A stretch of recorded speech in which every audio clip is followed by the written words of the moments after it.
Okay, let's start with the last session for today. We have two speakers, and first is David Glowacki. He is right now in Santiago de Compostela in the lab Centro Singular de Investigación en Tecnología Inteligentes. Yeah, I guess. No, is it Spanish or Portuguese? What did I say? Anyways, I hand over to David for an exciting talk. Looking forward. Okay, thanks very much. The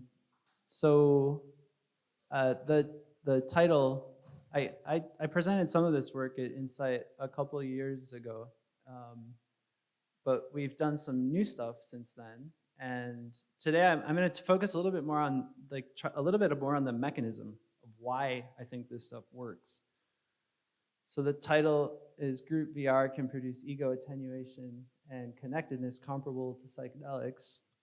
How does that work? I'll show you the results that show that it works, and then I'll try to understand why. And I don't know if I'll convince you why, but we'll see. Well, hopefully there's a good discussion. So as was mentioned by Pratip, I'm based in Santiago de Compostela, so gracias. And we have a lab which we call the Intangible Realities Laboratory, ERC-funded lab, IRL, we call it the IRL, that's our joke. We have a nice website that you can look at if you're interested, and if you're interested in any of this stuff, you should get in touch because we're looking to hire people and things. We do a lot of cool stuff. So I guess one of the important things to say is everything we do in our lab with VR is multi-person. And you don't usually see pictures of VR experiences that are like this. You usually see one person in a headset by themselves, isolated. And everything we do is social. So that's a big difference. This is actually Robin Carhart-Harris, who's one of my friends, and Chris Timmerman, who people may know here, and then two other friends. So this is Robin and Chris in our lab a couple years ago.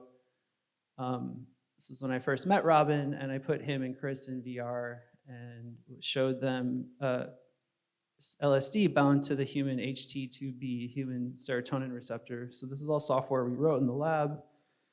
It's an open source framework called Narupa.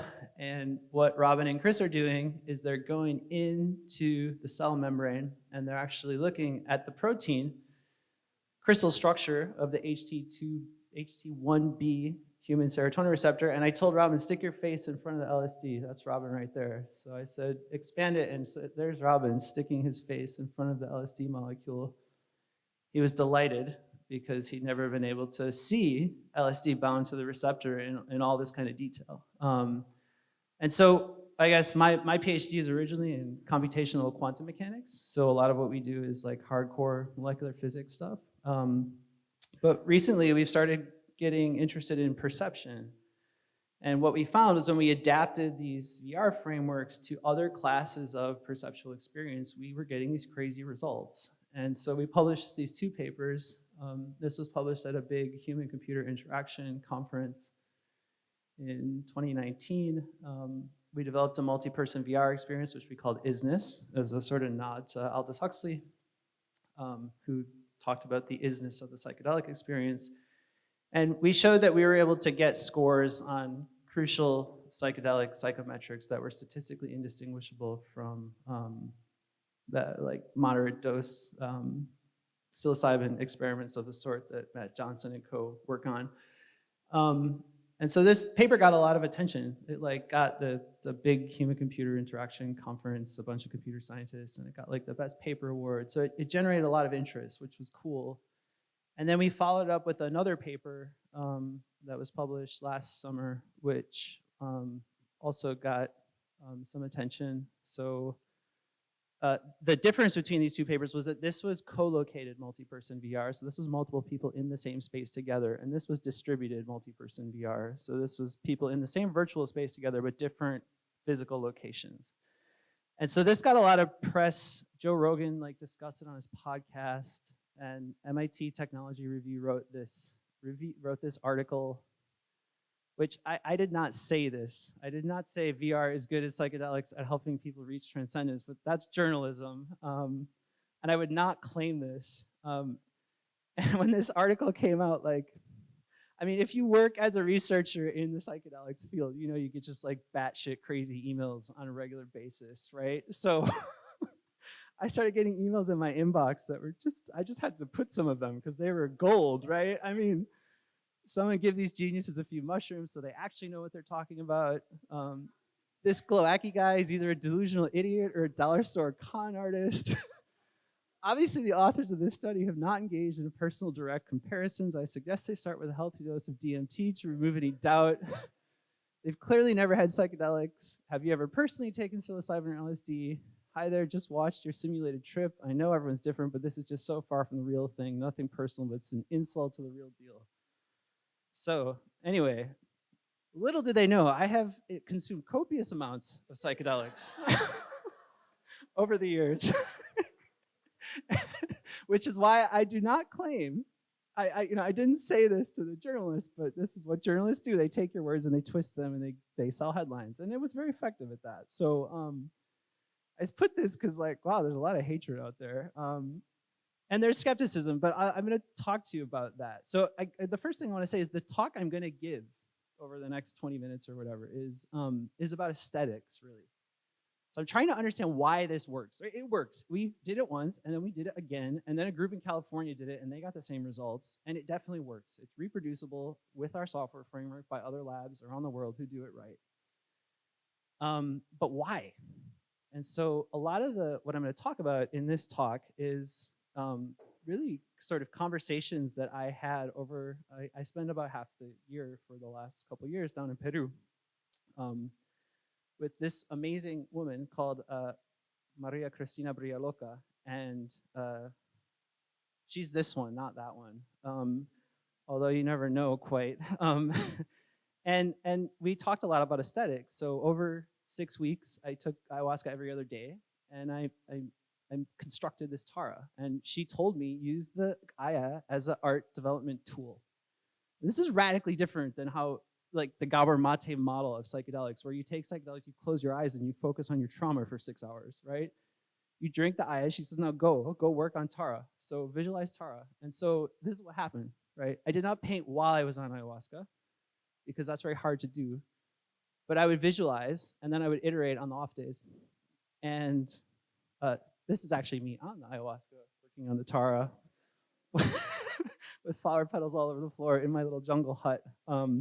There's a glass roof on the jungle hut because Christina found out that Tara means star. So she said, we need to see the stars. Put a glass roof on and it just happens, right? She's like a force of nature. So so anyway, we had a lot of discussions about aesthetics. And I had a lot of, I guess you'd say, insight into aesthetics through this crazy art research process that I did, okay? And I'm going to talk about those ideas. What I'm going to talk about for like the next 10 minutes is I'm going to talk about those insights and I think how they link into what we've done and why this all works. And then I'm going to try and ground it in some of the ideas, the neuroscience ideas that we've heard about earlier in the day. And I just posted this preprint on SciArchive. I'm a physicist, right? So normally I post things on the original archive, which all these other preprint servers are modeled off. Right, that's the Cornell archive server. It was the original one. It's my first ever SciArchive thing I ever did, and everything in this talk is basically described in this paper. So if you missed something, you can look at it. Okay, if you Google psychedelic psychotherapy, you get Wikipedia, and this is the image you get. It looks like she's in business class on an airplane. Okay, this is the psychedelic psychotherapy visual aesthetic. Ta-da! This is the aesthetic. So it's interesting to think about that. We have this crazy range of potential, and this is the aesthetic we're working with. Now, there's actually kind of an interesting reason why this is the aesthetic.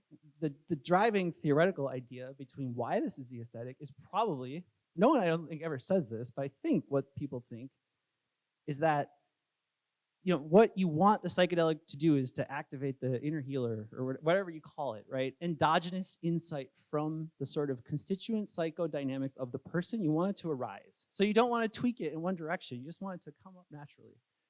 And so you just tell people to close your eyes because that's like the easiest fucking thing you can do. Just like pretend you're in business class on an airplane. I wish I had people holding my hands when I was in business class in the airplane. And so if you open your eyes, things appear rather different. Quite different. I mean, imagine if she opened her eyes and she found herself in that situation. This is what it's like when Christina is serving the ayahuasca, right? A little bit different in terms of aesthetic ingredients. We see a lot of structure with our eyes open, right? Just look around you, a lot of structure. And so we're gonna play a little like art game right now, okay? We're gonna do like a little art experiment. I hope it works. I'm gonna show you this image.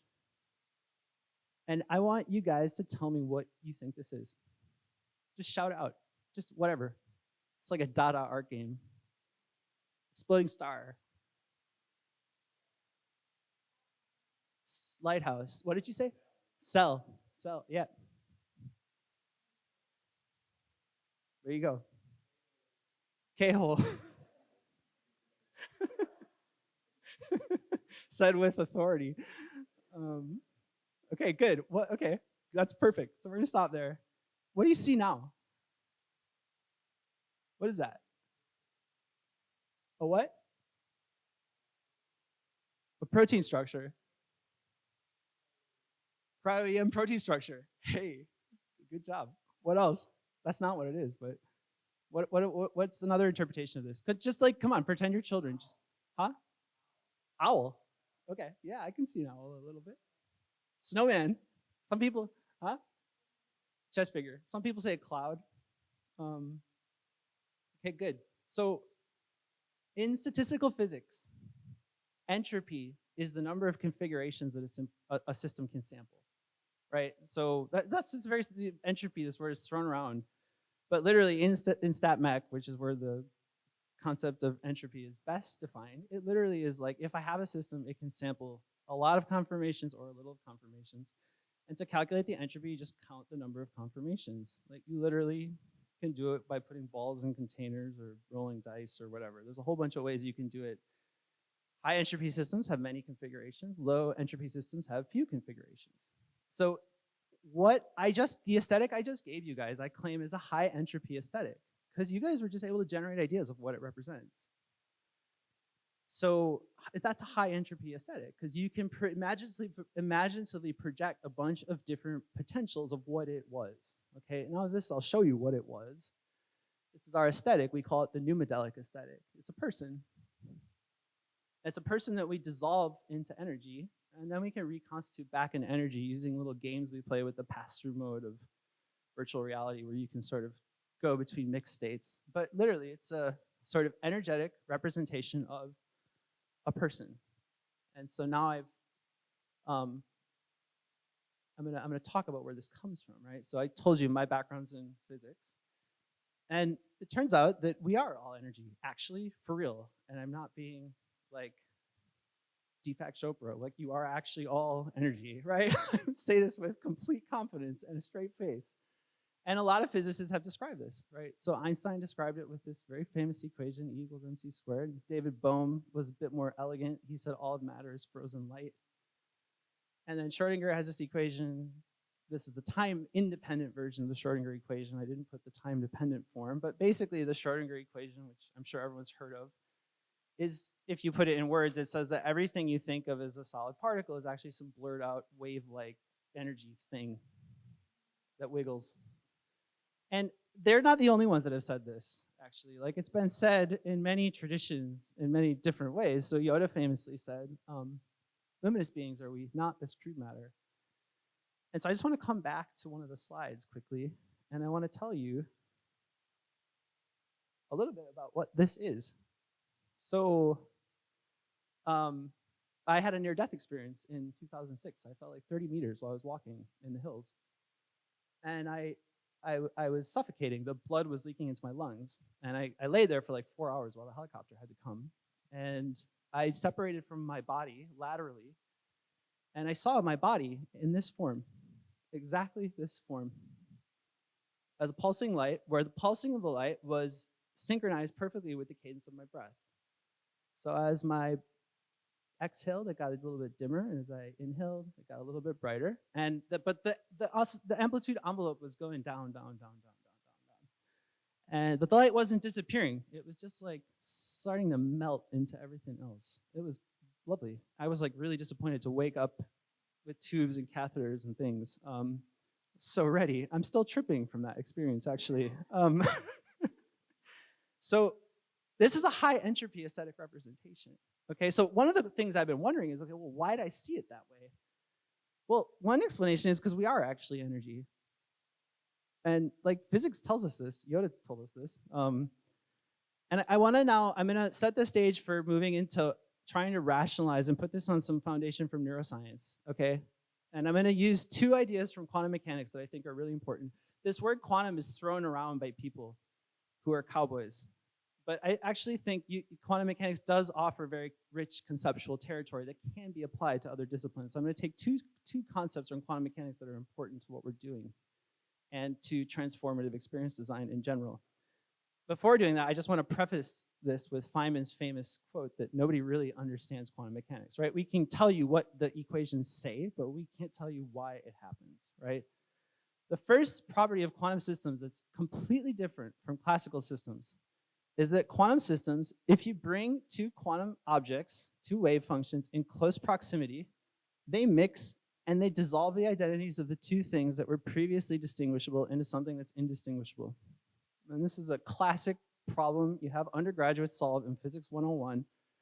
It's a two-state coupling problem, and this is a picture of what it looks like. And the identity literally disappears. This does not happen in classical systems.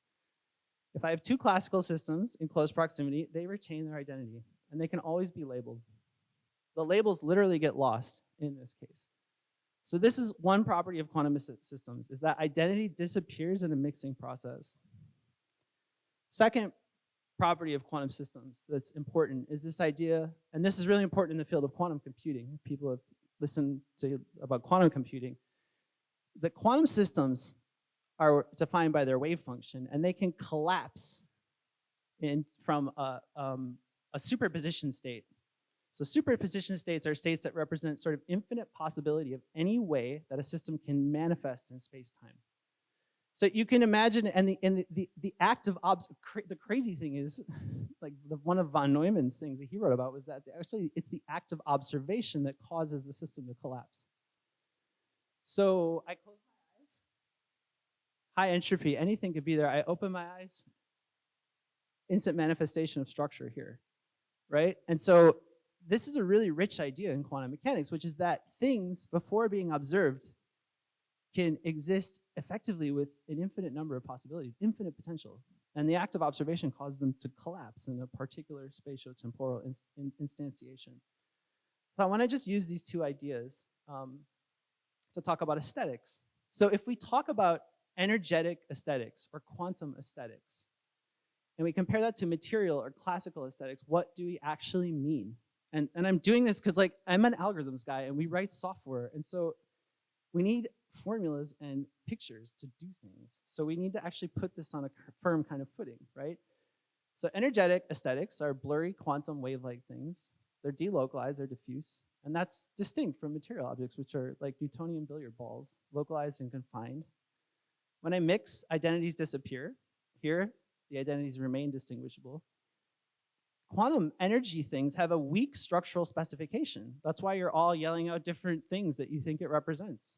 Whereas classical things have a very strong structural specification, right? There's very little ambiguity. If I ask you, what do you see in front of you? Most are gonna see a room full of people like that are just about able to not fall asleep, right? Okay,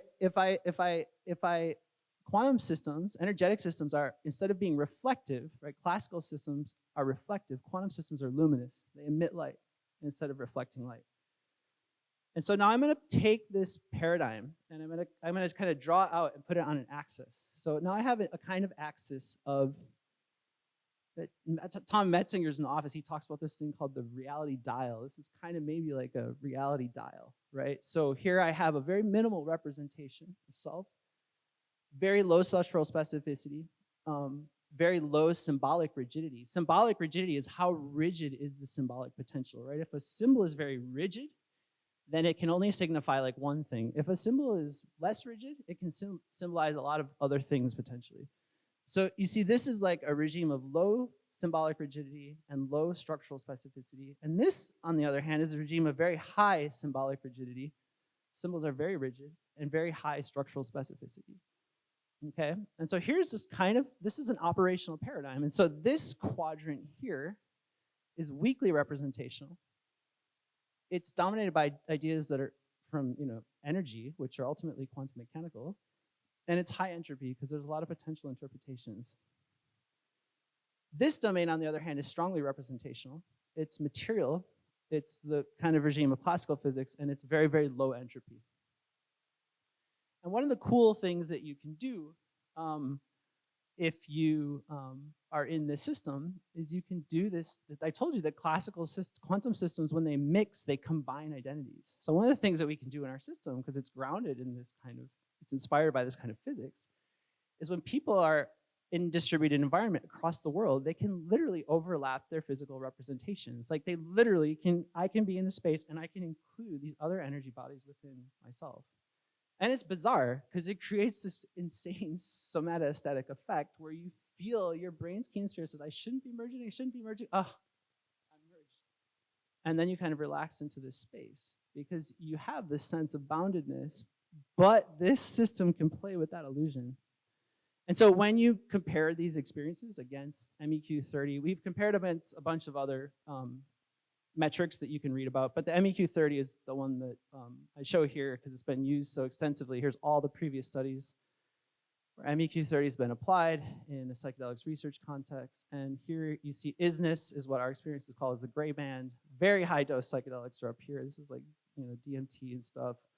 Placebos are down here, low dose psychedelics are here. And then the green band is all moderate to high dose psychedelics from which Isness is statistically indistinguishable. So this is a band of like moderate dose psilocybin experiments where we reliably get these results. And you can look at other metrics too, and I'm not gonna go into that.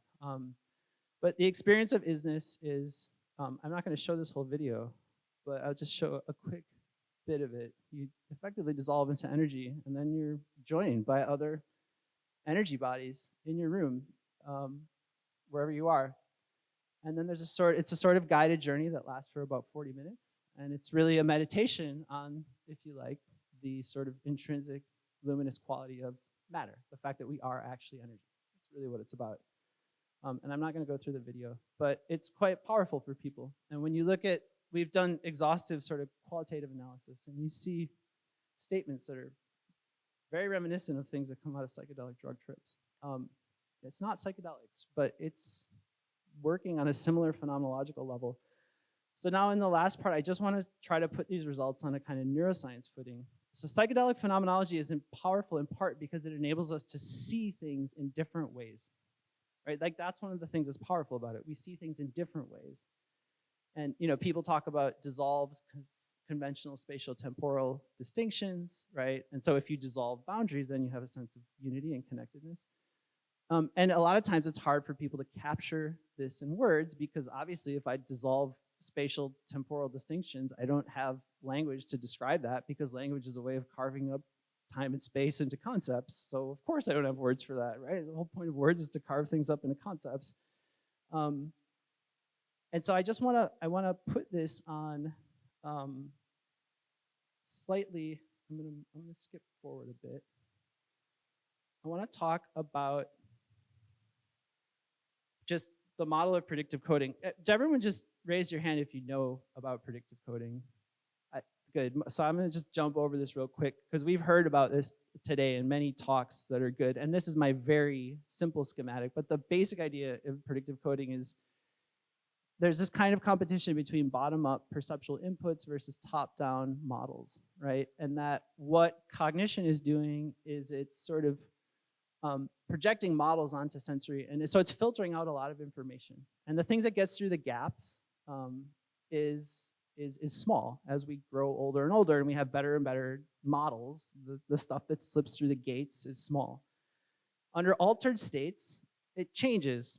this is the idea that like Robin Carr Harris and Friston have put forward, which is that the precision weighting of the bottom-up information becomes comparable to the precision weighting of the top-down model projection.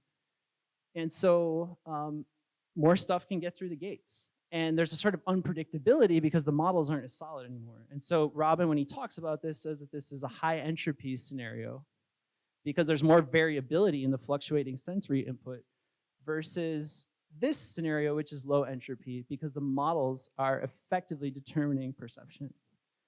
And so what I want to say is that most VR, a lot of people, there's a lot of VR exhibitions at this conference. And there's a lot of interest now with immersive tech evolving in people using VR to do these things.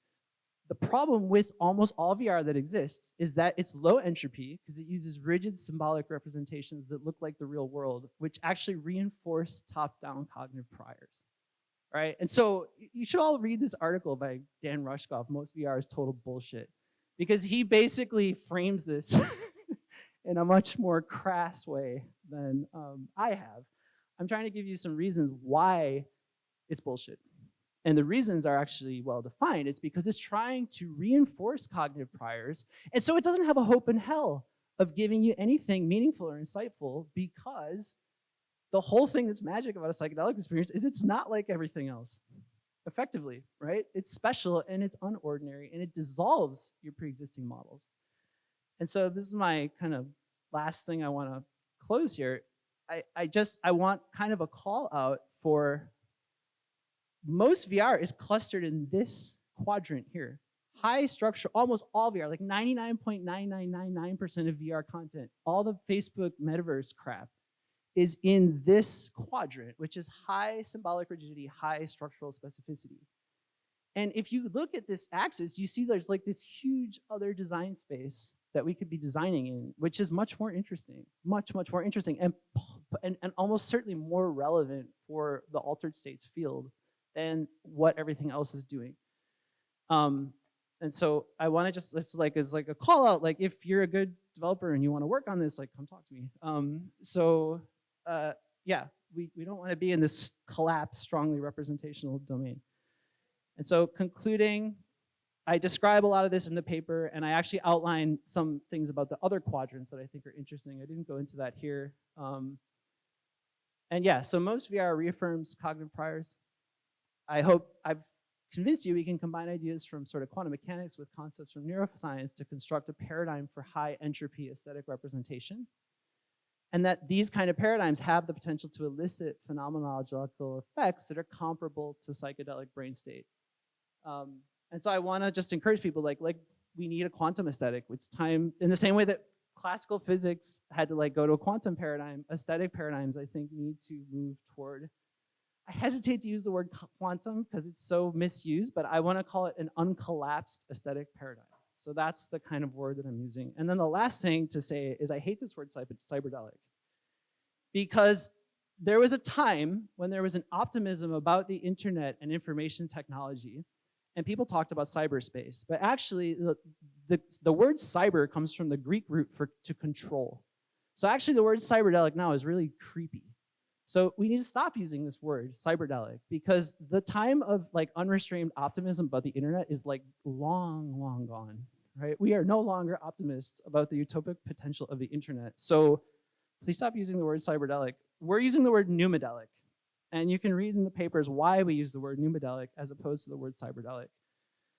And then the final thing to say is there's a startup that's using this technology and actually using this platform to run group therapy for stage 4 cancer patients in the US right now. And we're really interested in collaborations. If anyone here knows people with stage 4 cancer diagnoses, the preliminary results we have are fantastic.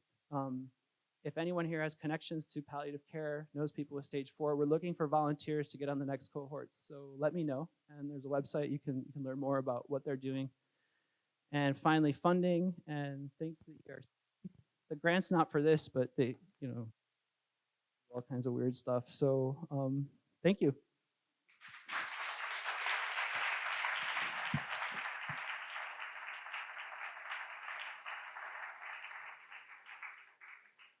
David, maybe 1 or 2 questions? So there's one.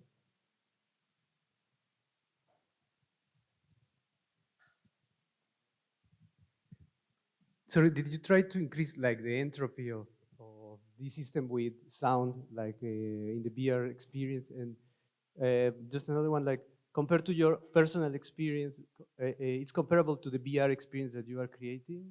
Like your experience with psychedelics on your trips is compared to the visuals that you are creating there? I would say it's not grounded in psychedelic phenomenology. It's grounded much more in my near-death phenomenology. It's that phenomenology. My ayahuasca experiences are radically different aesthetic than this. Much more luminous and much more of a sort of structured vibrational geometric tapestry. Not nearly the minimal representations here. And so if you're interested, so after I took ayahuasca for 6 weeks, I went home and wrote a computer code that generates some of the visuals I saw, and I can show you that. It's on my website. It's called Entropy. And it's just like these crazy patterns that so this software comes straight out of the mind of Pachamama or whatever. I don't know. Like, I wrote it in a week after I got back. And so sound is an interesting one. Exploring other perceptual channels that could increase the entropy is interesting, and we haven't played with that so much yet, but I'm really interested in it. Anyone else? Another question? If not, thanks a lot, David. We move on to the next speaker.